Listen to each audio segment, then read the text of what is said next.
अनेकविध महत्वपूर्ण निर्णय किए, अनेक चुनौतियों को सबने अपने सामर्थ्य से देश को उचित दिशा देने का प्रयास। एक प्रकार से ही आज का दिवस हम सबकी उन 5 वर्ष की वैचारिक यात्रा का, राष्ट्र को समर्पित उस समय का,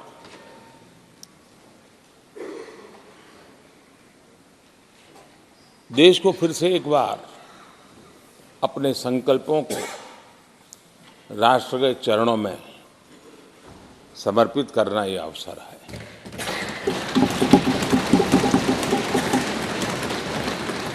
ये 5 वर्ष देश में रिफॉर्म, परफॉर्म एंड ट्रांसफॉर्म, ये बहुत रेयर होता है कि रिफॉर्म भी हो, परफॉर्म भी हो और हम ट्रांसफॉर्म होता अपनी आंखों के सामने देख पाते हो, एक नया विश्वास भरता हो। ये अपने आप में 17वीं लोकसभा से आज देश अनुभव कर रहा है और मुझे पक्का विश्वास है कि देश 17वीं लोकसभा को जरूर आशीर्वाद देता रहेगा।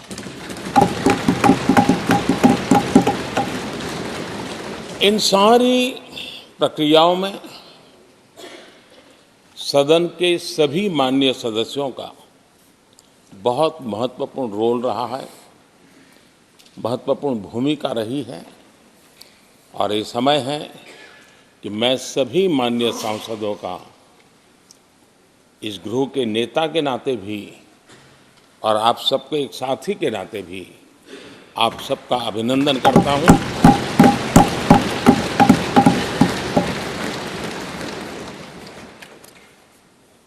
विशेष रूप से आदरणीय अध्यक्ष जी, मैं आपके प्रति भी हृदय से बहुत बहुत आभार व्यक्त करता हूं।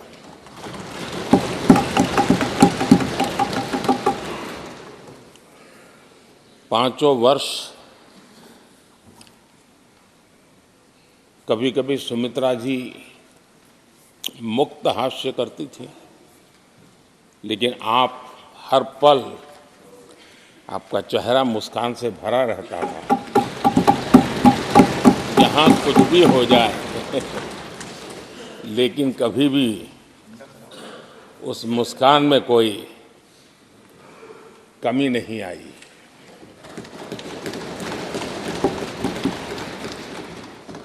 अनेकविध परिस्थितियों में आपने बहुत ही संतुलित भाव से और सच्चे अर्थ में निष्पक्ष भाव से इस सदन का मार्गदर्शन किया, सदन का नेतृत्व किया। मैं इसके लिए भी आपकी भूरी भूरी प्रशंसा करता हूं।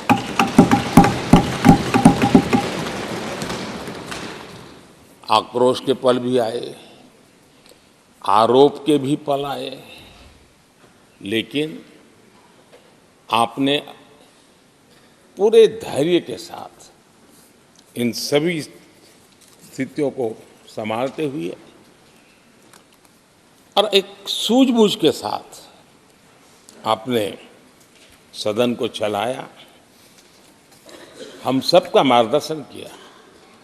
इसके लिए भी मैं आपका आभारी हूं। आदरणीय सभापति जी, इस 5 वर्ष में इस सदी का सबसे बड़ा संकट पूरी मानव जात ने झेला।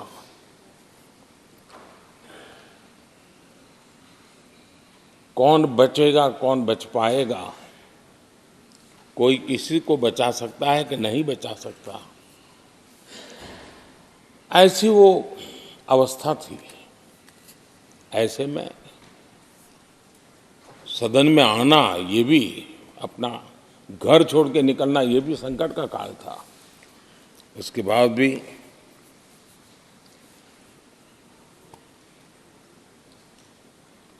जो भी नई व्यवस्थाएं करनी पड़ी आपने उसको किया, देश के काम को रुकने नहीं दिया, सदन की गरिमा भी बनी रहे और देश के आवश्यक कामों को जो गति देनी चाहिए वो गति भी बनी रहे और उस काम में सदन की जो भूमिका है वो रत्ती भर भी पीछे न रहे, इसको आपने बड़ी कुशलता के साथ संभाला और दुनिया के लिए एक उदाहरण के रूप में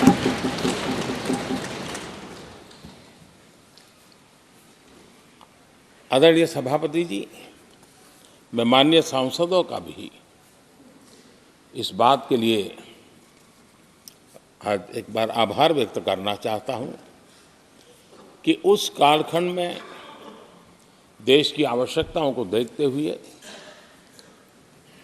सांसद निधि छोड़ने का प्रस्ताव माननीय सांसदों के सामने रखा और एक पल के विलंब के बिना सभी माननीय सांसदों ने सांसद निधि से मुक्त,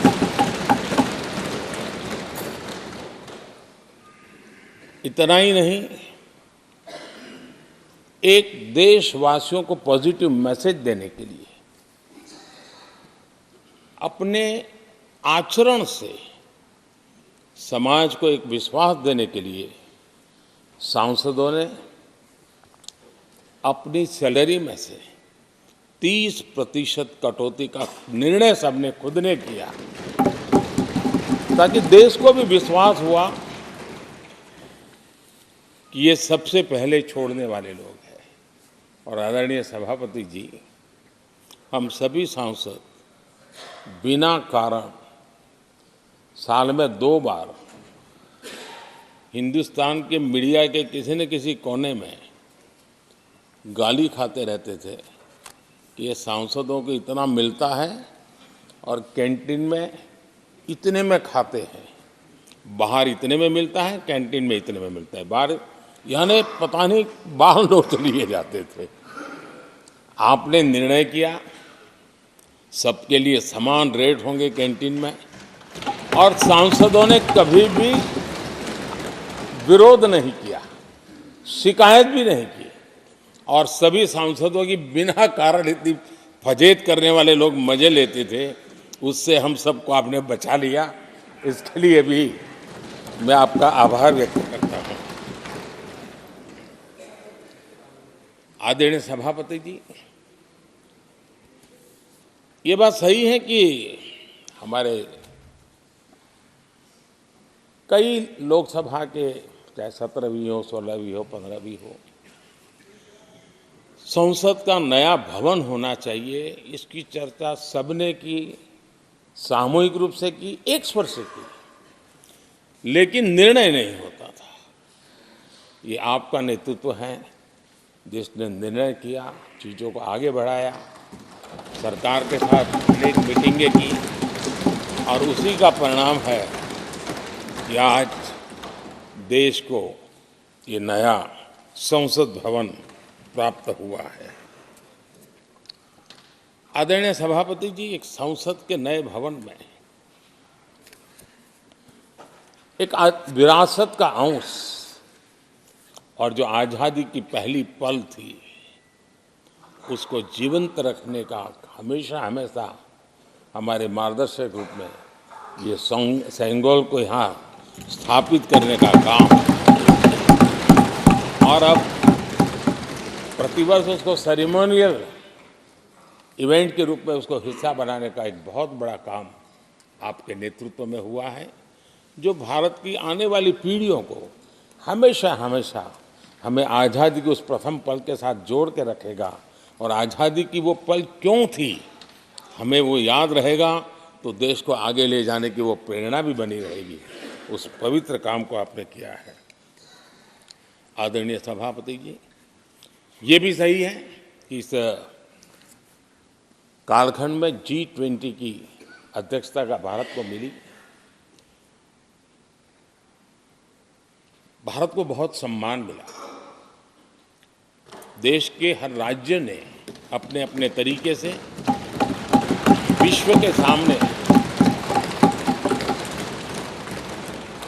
भारत का सामर्थ्य और अपने राज्य की पहचान बखूबी प्रस्तुत की, जिसका प्रभाव आज भी विश्व के मन पर है। उसके साथ आपके नेतृत्व में G20 की तरह P20 का जो सम्मेलन हुआ और विश्व के अनेक देशों के स्पीकर्स यहाँ आए और मदर ऑफ डेमोक्रेसी भारत किस महान परंपरा को लेकर के, किस डेमोक्रेटिक वैल्यूज को लेकर के सदियों से हम आगे बढ़े हैं। व्यवस्थाएं बदली होगी, लेकिन डेमोक्रेटिक मन भारत का हमेशा बना रहा है। उस बात को आपने विश्व के स्पीकर्स के सामने बखूबी प्रस्तुत की और भारत को लोकतांत्रिक व्यवस्थाओं में भी एक प्रतिष्ठा प्राप्त कराने का काम आपके नेतृत्व में हुआ। आदरणीय सभापति जी, मैं एक बात के लिए आपका विशेष अभिनंदन करना चाहता हूं। शायद हमारे सभी माननीय सांसदों का और मीडिया का भी उस तरफ ध्यान नहीं गया है। हम संविधान सदन जिसको कहते हैं, जो पुरानी संसद, जिसमें महापुरुषों के जन्म जयंती निमित्त उनकी प्रतिमा को पुष्प चढ़ाने के लिए हम लोग एकत्र आते हैं, लेकिन वो एक 10 मिनट का इवेंट होता था और चले जाते थे। आपने देश भर में इन महापुरुषों के लिए वक्तृत्व स्पर्धा, निबंध स्पर्धा का एक अभियान चलाया। उसमें से जो बेस्ट ऑरेटर होते थे और बेस्ट एसेज होते थे, हर राज्य से 2-2 बालक उस दिन दिल्ली आते थे और उस महापुरुष की जन्म जयंती के समय, पुष्प वर्षा के समय वो मौजूद रहते थे, देश के नेताओं को, और बाद में वो पूरा दिन भर रह करके उस पर अपना व्याख्यान देते थे। वे दिल्ली के अन्य स्थान पर जाते थे, वो सांसद की गतिविधियों को समझते थे।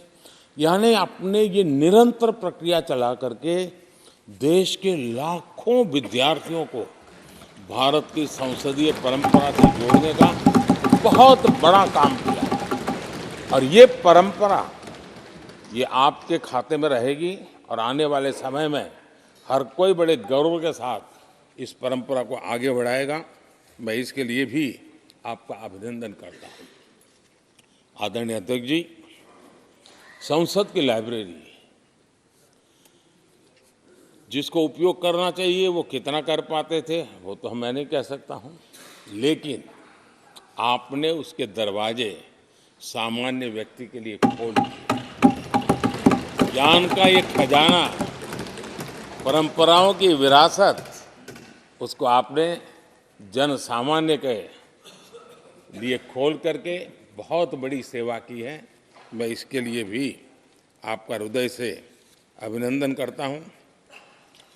पेपरलेस पार्लियामेंट, डिजिटलाइजेशन, आपने आधुनिक टेक्नोलॉजी हमारी व्यवस्था में कैसे बने। शुरू में कुछ साथियों को दिक्कत रही, लेकिन अब सब इसके आदी हो गए हैं। सब मैं देखता हूँ जब यहाँ बैठे हैं तो कुछ न कुछ करते रहते हैं। तो अपने आप में एक बहुत बड़ा काम आपने किया है। ये एक स्थायी व्यवस्थाएं आपने निर्माण की है। मैं इसके लिए आपका बहुत आभार व्यक्त करता हूँ। आदरणीय अध्यक्ष जी, आपकी कुशलता और माननीय सांसदों की जागरूकता, उन सबका संयुक्त प्रयास मैं कह सकता हूँ कि जिसके कारण 17वीं लोकसभा की प्रोडक्टिविटी करीब 97% रही है।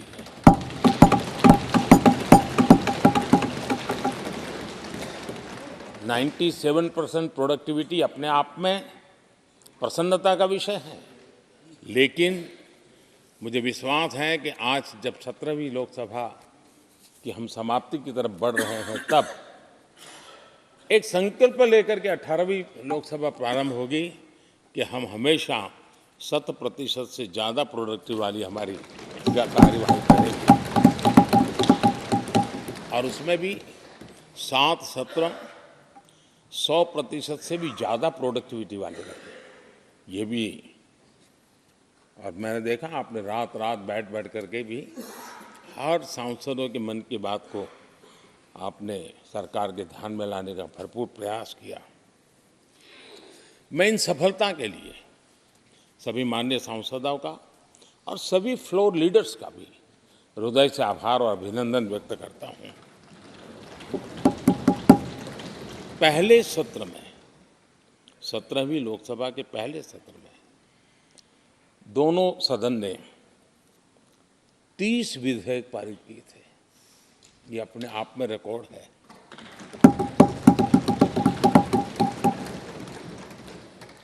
और एक नए बेंचमार्क 17वीं लोकसभा ने बनाए हैं। आदरणीय अध्यक्ष जी, आज़ादी के 75 वर्ष पूरा होने का उत्सव हम सबको कितना बड़ा सौभाग्य मिला कि ऐसे अवसर पर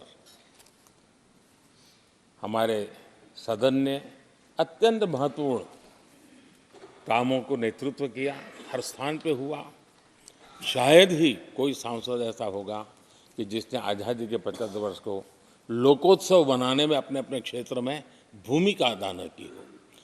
यानी सचमुच में आज़ादी के 75 वर्ष को देश ने जी भर कर के उत्सव से बनाया और उसमें हमारे माननीय सांसदों की और इस सदन की बहुत बड़ी भूमिका रही है। हमारे संविधान लागू होने के 75 वर्ष, ये भी अवसर इसी समय इसी सदन को मिला है, इसी सभी माननीय सांसदों को मिला है। और संविधान की जो भी जिम्मेवारियां उसकी शुरुआत यहाँ से होती हैं और उनके साथ ये जुड़ना ये अपने आप में बहुत बड़ी प्रेरक है। आदरणीय अध्यक्ष जी, इस कार्यकाल में बहुत ही रिफॉर्म्स हुए हैं और गेम चेंजर है।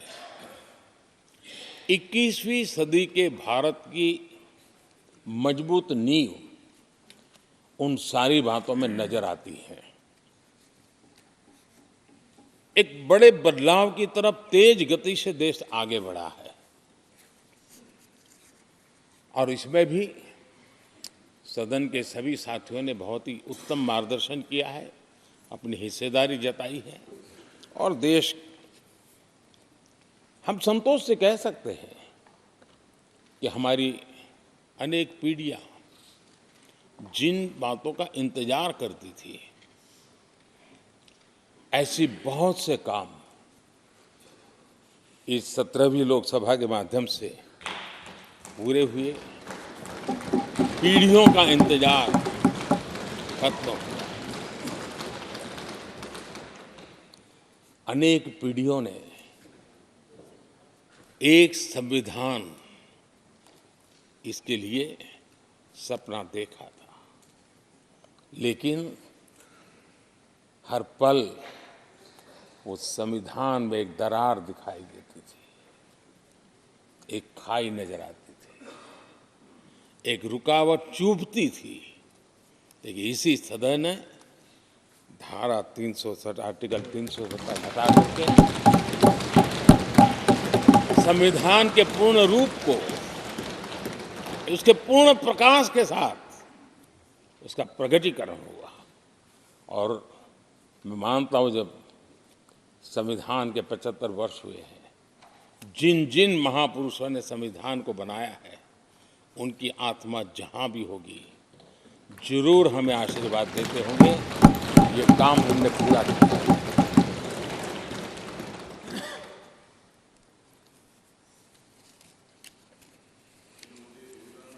कश्मीर के भी, जम्मू कश्मीर के लोगों को सामाजिक न्याय से वंचित रखा गया था। आज हमें संतोष है कि सामाजिक न्याय का जो हमारा कमिटमेंट है वो हमारे जम्मू कश्मीर के भाई बहनों को भी पहुंचा करके हम आज एक संतोष की अनुभूति कर रहे हैं। आदरणीय अध्यक्ष जी, आतंकवाद नासूर बनके देश के सीने पर गोलियां चलाता रहता था। मां भारती की धरा आए दिन रक्त रंजित हो जाती थी। देश के अनेक वीर होनहार लोग आतंकवाद के कारण बलि चढ़ जाते थे। हमने आतंकवाद के विरुद्ध सख्त कानून बनाए, इसी सदन ने बनाए। मुझे पक्का विश्वास है कि उसके कारण जो लोग ऐसी समस्याओं का लिए जूझते हैं, उनको एक बल मिला है, मानसिक रूप के उनका कॉन्फिडेंस बढ़ा है और भारत को पूर्ण रूप से आतंकवाद से मुक्ति का उसमें एक एहसास हो रहा है और वो सपना भी सिद्ध होके रहेगा।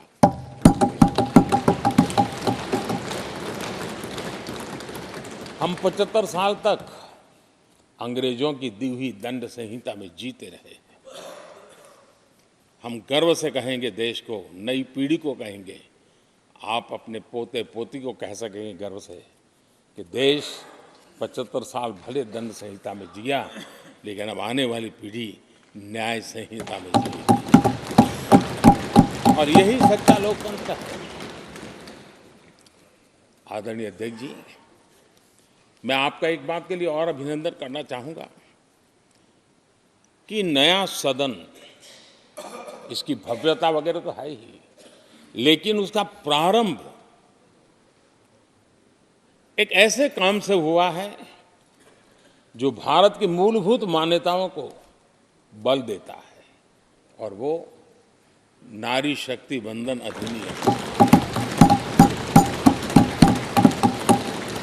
जब भी इस नए सदन की चर्चा होगी तो नारी शक्ति वंदन अधिनियम इसका जिक्र होकर के, यानी एक, और भले ही वो छोटा सत्र था लेकिन दूरगामी निर्णय करने वाला सत्र था। इस नए सदन की पवित्रता का एहसास उसी पल शुरू हो गया था, जो हम लोगों को एक नई शक्ति देने वाला है। और उसी का परिणाम है कि आने वाले समय में जब बहुत बड़ी मात्रा में यहाँ हमारी माताएं बहनें बैठी होगी, देश गौरव की अनुभूति होगी।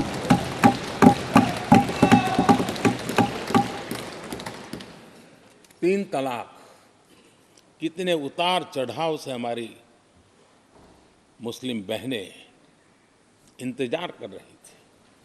अदालतों ने उनके पक्ष में निर्णय किए थे, लेकिन वो हक उनको प्राप्त नहीं हो रहा था। मजबूरियों से गुजारा करना पड़ रहा था। कोई प्रकट रूप से कहें, कोई अप्रकट रूप से कहें, लेकिन 3 तलाक से मुक्ति का बहुत महत्वपूर्ण और नारी शक्ति के सम्मान का काम 17वीं लोकसभा ने किया है। सभी मान्य सांसद, उनके विचार कुछ भी रहे हो, उनका निर्णय कुछ भी रहा हो, लेकिन कभी न कभी तो कहेंगे कि हाँ, इन बेटियों को न्याय देने का काम भी करने के समय हम वहाँ मौजूद हैं।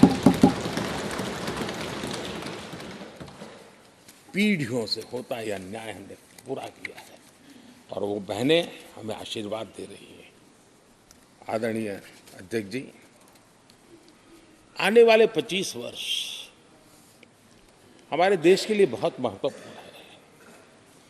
राजनीति की गहमागहमी अपनी जगह पे है, राजनीतिक क्षेत्र के लोगों की अपनी आशा आकांक्षा अपनी जगह पे है, लेकिन देश की अपेक्षा, देश की आकांक्षा, देश का सपना, देश का संकल्प ये बन चुका है।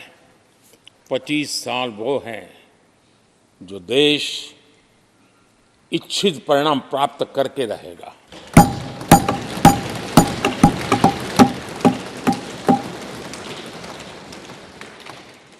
उन्नीस 1930 में जब महात्मा गांधी जी ने दांडी की यात्रा की थी, नमक का सत्याग्रह था, घोषणा होने के पहले लोगों को सामर्थ्य नजर नहीं आया था। चाहे स्वदेशी आंदोलन हो, चाहे सत्याग्रह की परंपरा हो, चाहे नमक का सत्याग्रह हो, उस समय तो घटनाएं छोटी लगती थी, लेकिन 1947 वो 25 साल का कालखंड उसने देश के अंदर वो जज्बा पैदा कर दिया था। हर व्यक्ति के दिल में वो जज्बा पैदा कर दिया था कि अब तो आज़ाद होकर रहना है। मैं आज देख रहा हूँ कि देश में वो जज्बा पैदा हुआ है। हर गली मोहल्ले में हर बच्चे के मुंह से निकला है कि 25 साल में हम विकसित भारत बना के इसलिए ये 25 साल मेरी देश की युवा शक्ति के अत्यंत महत्वपूर्ण कालखंड है। और हम में से कोई ऐसा नहीं होगा जो नहीं चाहता होगा कि 25 साल में देश विकसित भारत न बने। हर किसी का सपना है। कुछ लोगों ने सपने को संकल्प बना लिया है, कुछ लोग शायद संकल्प बनाते देर हो जाएगी, लेकिन जुड़ना हर एक को होगा। और जो जुड़ भी नहीं पाएंगे और जीवित होंगे तो फल तो जरूर खाएंगे। ये मेरा आदरणीय अध्यक्ष जी, ये 5 वर्ष युवाओं के लिए बहुत ही ऐतिहासिक कानून भी बने हैं। व्यवस्था में पारदर्शिता लाकर युवाओं को नए मौके दिए गए हैं। पेपर लीक जैसी समस्या जो हमारे युवाओं को चिंतित करती थी, हमने बहुत ही कठोर कानून बनाया है ताकि उनके मन में जो सवाल या निशान था और उनको व्यवस्था के प्रति उनका गुस्सा था, उसको एड्रेस करने का सभी माननीय सांसदों ने देश के युवाओं के मन के भाव को समझ करके बहुत ही महत्वपूर्ण निर्णय किया है। आदरणीय अध्यक्ष जी, ये बात सही है कि कोई भी मानव जात अनुसंधान के बिना आगे नहीं बढ़ सकती है। उसको नित्य परिवर्तन के लिए अनुसंधान अनिवार्य होते हैं। और मानव जात का लाखों साल का इतिहास गवाह है कि हर काल में अनुसंधान होते रहे हैं, जीवन बढ़ता चला गया है, जीवन का विस्तार होता गया है।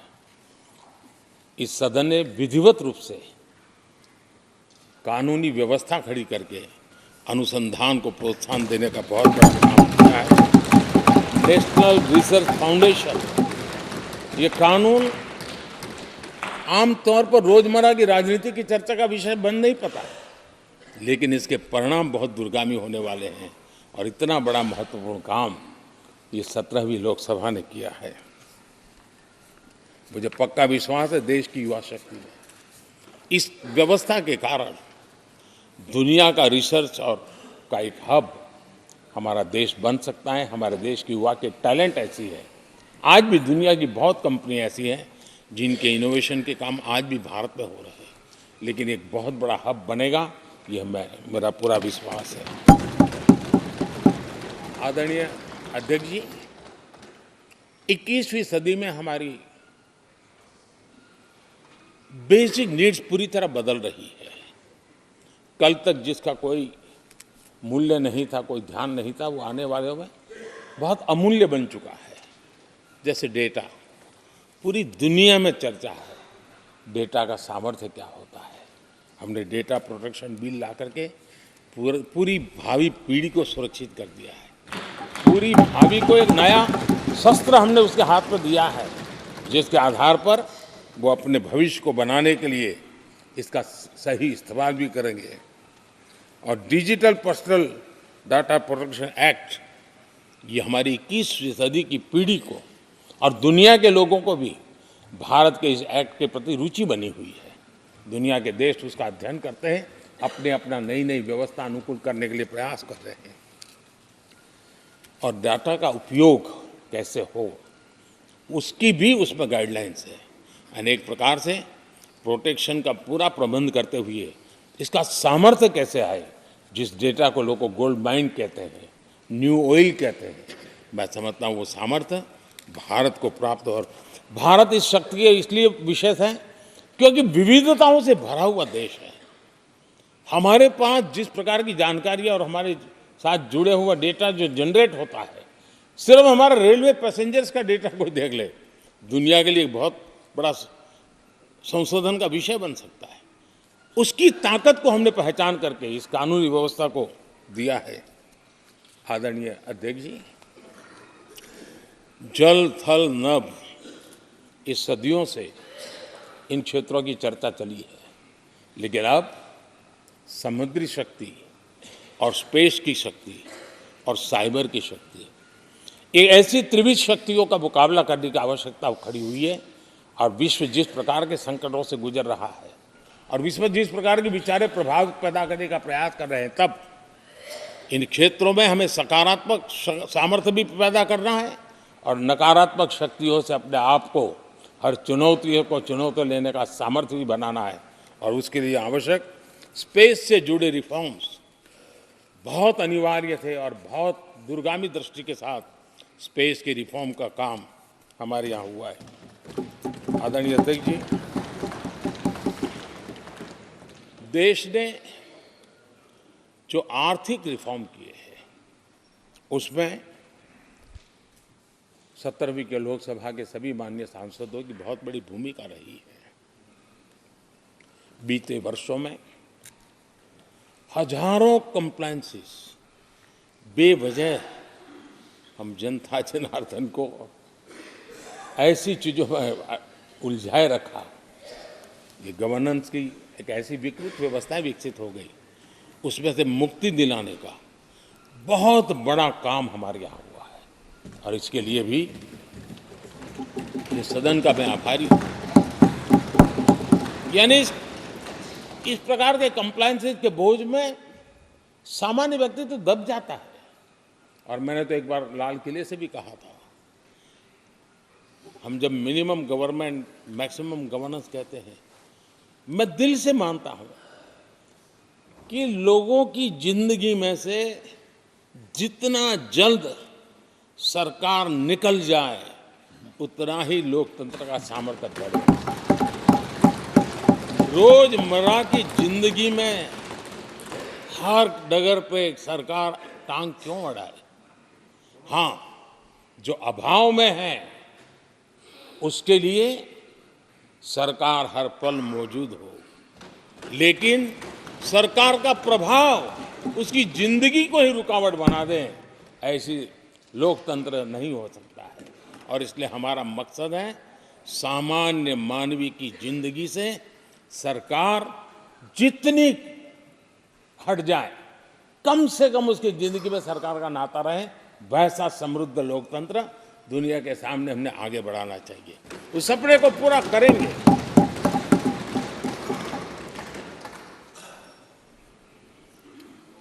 आदरणीय अध्यक्ष जी, companies act, limited liability partnership act, 60 से अधिक गैर जरूरी कानूनों को हमने हटाया है। ईज ऑफ डूइंग बिजनेस, इसके लिए ये बहुत बड़ी आवश्यकता थी, क्योंकि अब देश को आगे बढ़ना है तो बहुत सारी रुकावटों से बाहर आना पड़ेगा। हमारे कई कानून तो ऐसे थे, छोटी छोटे कारणों से जेल में भर दो बस। यहाँ तक कि फैक्ट्री है और उसके शौचालय को 6 महीने में एक बार अगर व्हाइट वॉश नहीं किया है तो उसके लिए जेल थी, वो कितनी बड़ी कंपनी का मालिक क्यों न हो। अब ये जो एक प्रकार की जो अपने आप को बड़े लेफ्ट लिबरल कहते हैं, उन लोगों की आइडियोलॉजी और देश में ये तुमारशाही का जमाना, उन सारों से मुक्ति दिलाने का हमें भरोसा होना चाहिए। भाई वो करेगा। आज लोगों के घरों में लिफ्ट होती है, वो सोसाइटी फ्लैट वाले लोग अपनी लिफ्ट रिपेयर करते ही है जी, हर चीज़ कर लेते हैं। तो ये जो समाज पर, नागरिक पर भरोसा करने का काम, बहुत तेजी से बढ़ाने का काम 17वीं लोकसभा ने किया है। और इसके लिए जन विश्वास एक्ट, मैं समझता हूँ 180 से ज़्यादा प्रावधान डीक्रिमिनलाइज करने का काम किया है। जो मैं कहा छोटी छोटी बात में जेल में डाल देना, ये डीक्रिमिनलाइज करके हमने नागरिक को ताकत दी है। वो इसी सदन ने किया है, यही माननीय सांसदों ने किया है। कोर्ट की चक्कर से जिंदगी बचाने के लिए बहुत महत्वपूर्ण काम, कोर्ट के बाहर विवादों से मुक्ति, उस दिशा में एक महत्वपूर्ण काम मध्यस्थता का कानून उस दिशा में भी इसी माननीय सांसदों ने बहुत बड़ी भूमिका अदा की,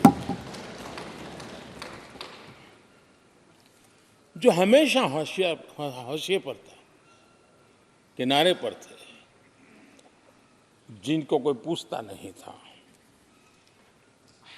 सरकार होने का उनको एहसास हुआ है। हाँ, सरकार अहम है।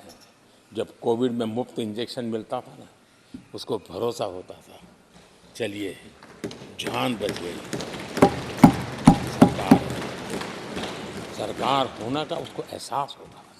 और यही तो सामान्य मानवीय की जिंदगी में बहुत आवश्यक होता है। वो असहायता न अनुभव, अब क्या होगा, ये स्थिति पैदा नहीं होनी चाहिए। ट्रांसजेंडर समुदाय अपमानित महसूस करता था, और जब बार बार वो अपमानित होता था तो उसके अंदर भी विकृतियों की संभावनाएं बढ़ती रहती थी, और ऐसे विषयों से सब लोग दूर भागते थे। 17वीं लोकसभा के सभी माननीय सांसदों ने ट्रांसजेंडर्स के प्रति भी संवेदना जताई, और उनके जीवन में भी बेहतरीन जिंदगी बने।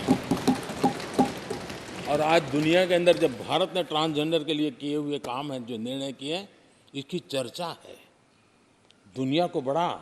जब हम कहते हैं ना, हमारे यहाँ इवन हमारे माता बहनों के लिए प्रेगनेंसी के लिए 26 वीक की डिलीवरी के समय की छुट्टी, दुनिया के समृद्ध देशों को भी आश्चर्य होता है। अच्छा, यानी ये प्रोग्रेसिव निर्णय यहीं पर हुए हैं, इसी 17वीं लोकसभा में हुए हैं। हमने ट्रांसजेंडर को एक पहचान दी है। अब तक करीब 16-17 हज़ार ट्रांसजेंडर को उनका आइडेंटिटी कार्ड दिया गया है, ताकि उनके जीवन को। और मैंने देखा अब तो मुद्रा योजना से पैसे लेकर के छोटा मोटा वो बिजनेस करने लगी, वो कमाने लगी है। पद्मा अवार्ड हमने ट्रांसजेंडर को दिया है, एक सम्मान की जिंदगी जीने के लिए। सरकार से जुड़ी अनेक योजनाओं का लाभ जो अब तक उनको मिलता नहीं था, मिलना प्रारंभ हुआ है। वो सम्मानीय जिंदगी। आदरणीय अध्यक्ष जी, बहुत विकट काल में हमारा समय गया, क्योंकि 1.5-2 साल कोविड ने हमारे पर बहुत बड़ा दबाव डाला। लेकिन उसके बावजूद भी 17वीं लोकसभा देश के लिए बहुत उपकारक रही है, बहुत अच्छे काम किए हैं। लेकिन इस समय हमने कई साथियों को भी खो दिया है। हो सकता है अगर आज वो हमारे बीच होते तो आज इस विदाई समारोह में मौजूद होते, लेकिन बीच में ही कोविड के कारण हमें अपने बहुत होनहार साथियों को खोना पड़ा। उसका दुख हमेशा हमेशा हमारे रहेंगे। आदरणीय अध्यक्ष जी, 17वीं लोकसभा का अंतिम सत्र और अंतिम आवर ही समझ लीजिए है। लोकतंत्र और भारत की यात्रा अनंत है, अनेक, और ये देश किसी पर्पज के लिए है, उसका कोई लक्ष्य है, वो पूरी मानव जात के लिए।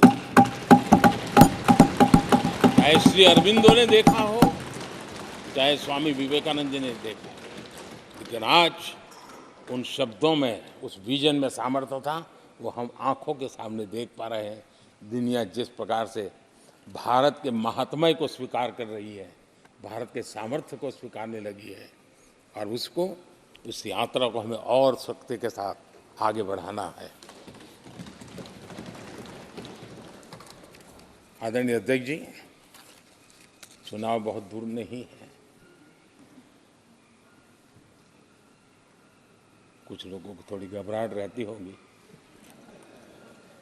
लेकिन ये लोकतंत्र का सहज आवश्यक पहलू है। हम सब उसको गर्व से स्वीकार करते हैं, और मुझे विश्वास है कि हमारे चुनाव भी देश की शान बढ़ाने वाले, लोकतंत्र की हमारी जो परंपरा है, पूरे विश्व को अचंभित करने वाले अवश्य रहेंगे, ये मेरा पक्का विश्वास है।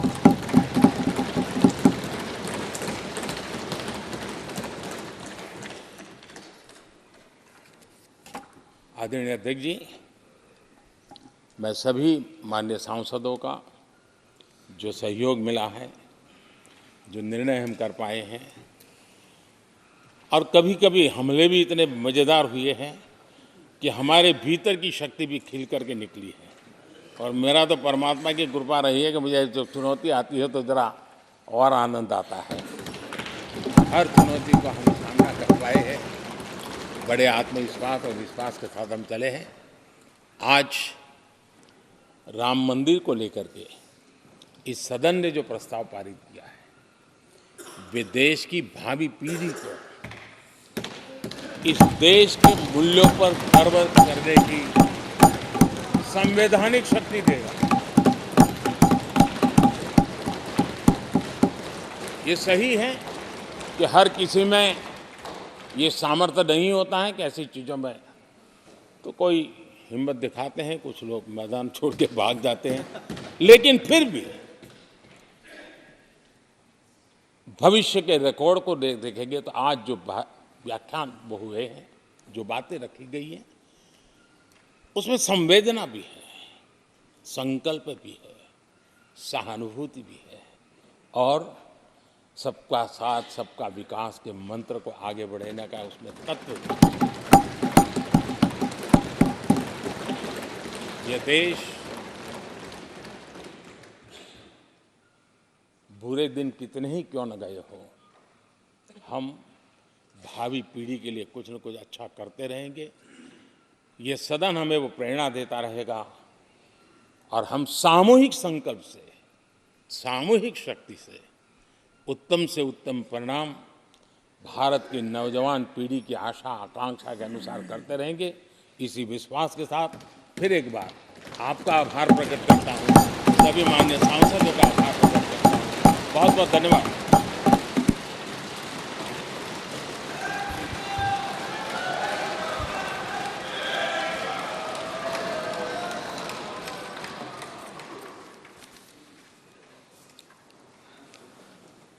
माननीय प्रधानमंत्री जी,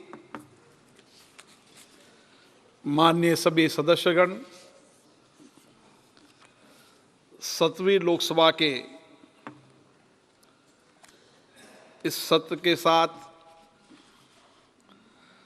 लोकसभा का आज समापन हो रहा है। 7वीं लोकसभा इसलिए भी विशेष है कि भारत के अमृत काल में हमने संसद के पुराने भवन और नए भवन। तो पीएम मोदी ने संसद के सत्र को संबोधित किया, कई बड़ी बातें कही। चुनाव लोकतंत्र की शान होते हैं, चुनौतियों से मुझे बड़ा आनंद आता है। राम मंदिर देश की भावी पीढ़ी को दिशा दिखाएगा, ये भी कहा। महामारी के समय देश का काम नहीं रुका, ट्रांसजेंडरों का जीवन बेहतर बनाया गया। लोकसभा में पीएम मोदी ने कई बड़ी बातें कही।